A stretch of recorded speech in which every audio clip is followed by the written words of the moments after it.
Times of Panipat की सभी video देखने के लिए हमारे चैनल को सब्सक्राइब कीजिए और बेल आइकन को क्लिक कीजिए। नमस्कार दोस्तों, टाइम्स ऑफ पानीपत पर आपका स्वागत है। आज हमारे साथ है पानीपत के युवा इनेलो जिला अध्यक्ष नवीन नैन जी, जो अक्सर किसानों की समस्याओं को लेकर या फिर जो समाज में गलत हो रहा है उनको लेकर आवाज उठाते रहते हैं। आज हम उनसे बात करते हैं कि क्या मुद्दे हैं जो जनता की भलाई के लिए जिनकी वो आवाज उठाते रहते हैं। नवीन नैन जी, स्वागत है आपका हमारे चैनल पर। बहुत बहुत धन्यवाद जी। सबसे पहले तो आपका जो आप हमारे साथ आए और किसानों के मुद्दे के ऊपर आज विचार विमर्श जो करने के लिए तालमेल बना। तो क्या मुद्दे हैं किसानों की जहाँ पर समस्याएं आ रही हैं? किसानों के तो अनगिनत मुद्दे हैं जो कि सरकारें सिर्फ राजनीति करके किसानों के वोट हथियाने का सिर्फ काम करती है। आज तक इन्होंने सभी सरकार जैसे कि कांग्रेस और बीजेपी दोनों सेंटर में रही है, दोनों ने किसानों के मुद्दों के ऊपर ही वोट लेने का काम किया है। जैसे कि उन्होंने स्वामीनाथन रिपोर्ट बोली जो आज तक सिर्फ कागजों तक ही सीमित है, वो ग्राउंड लेवल तक कभी भी लेकर नहीं आए। अगर वो लेकर आए तो वो किसानों का मुद्दा खत्म हो जाएगा और उन्होंने सिर्फ वोट हथियाने का ही काम करना है। हम वहां तक ना जा करके हम ग्राउंड लेवल पर हरियाणा में अपने जिले की बात करते हैं। जैसे कि हम कल भी मंडी में गए थे, वहां पर अनेकों ऐसे किसान हैं जिनके 1 महीने से ऊपर का समय हो गया है, उनकी आज तक ना तो उनके खाते में कोई पैसा आया है।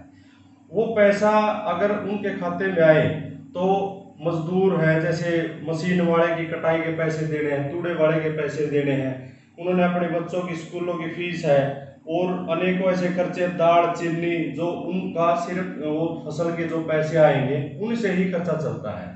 अगर वो पैसा सरकार देने में लेट करेगी तो हर जगह उसको तंगी आएगी और जिसका पर कोई भी फायदा नहीं होगा उस पैसे का लेट देने का। मेरी तो सरकार से गुजारिश है, सबसे पहले तो किसानों का जो 6 महीने की कमाई का पैसा है उन्होंने जो देना था वो समय पर दिया जाए, वो पहले काफी समय से लेट हो चुका है। जैसे कि हमारी इनेलो पार्टी, हमारे प्रधान महासचिव चौधरी अभय सिंह चौटाला जी ने कहा है, अगर जल्द से जल्द किसानों के पैसा उनके खाते में नहीं दिया तो हम पूरे प्रदेश में एक पूरा आंदोलन बड़े लेवल पर हर एक जिले वाइज डीसी साहब के ऑफिस के सामने धरना दे करके हम बड़े लेवल पर करने जा रहे हैं। हम सरकार से गुजारिश करते हैं समय रहते आप किसानों की समस्या को समाधान करें, नहीं तो एक आंदोलन का रूप लेगी। और एक जो ये नई सरकार की स्कीम आई है कि धान ना लगाने के ऊपर उनको पैसा दिया जा रहा है, इससे कितना सहमत हुआ? इससे कहाँ सहमत होंगे जी भाई साहब। ये जो ऊपर बैठे एसी ऑफिसों में बैठ के नए नए नियम बनाते हैं वो कतई हम उन पे विश्वास नहीं जताते, क्योंकि एक 7,000 रुपए की ये क्यों जीरी ना लगा कर उनको 7,000 देने का कहते हैं। पहले ही पूरे 6 महीने अपनी फसल लगाने के बाद उनका आमदनी गुजारा पेट पड़ता नहीं, ऊपर से कहते हैं जीरी ना बो करके हम 7,000 रुपए दे देंगे।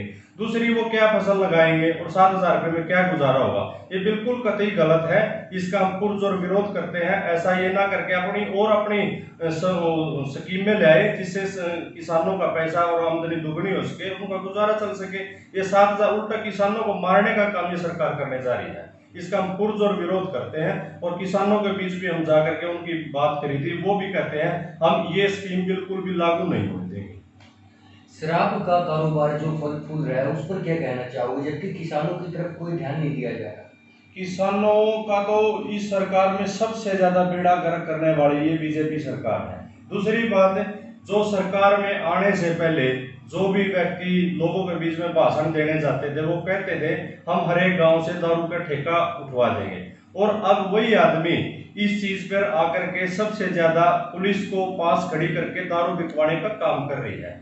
वो आपके सामने ही है, सरकार सिर्फ अपना पैसा और अपनी जेब भरने के लिए ये दारू और ये दूसरे काम करने जा रही है। आज के समय तो हमारा एक ही नारा बना हुआ है, किसान बेहाल डिफाल्टर मालामाल। वो सारा 2 नंबर का काम, जितना भी दारू का डेली अखबारों में आपके सामने एक भूपेंद्र सिंह आए थे और पता नहीं संभाल के से वे कौन थे, सारे तो दारू का ही काम कर करके पैसा कमा के ऊपर जा रहे हैं। तो जो इनेलो पार्टी अभय सिंह चौटाला आंदोलन करने जा रहे हैं, ज्ञापन सौंपेंगे, वो कब होगा? वो जल्द ही, मतलब हफ्ते या 10 दिन के अंदर, अगर उन्होंने टाइम दे रखा है, अगर वो सरकार उस टाइम तक वो पैसा नहीं दे पाई तो जल्द ही हम एक बड़ा आंदोलन करने जा रहे हैं।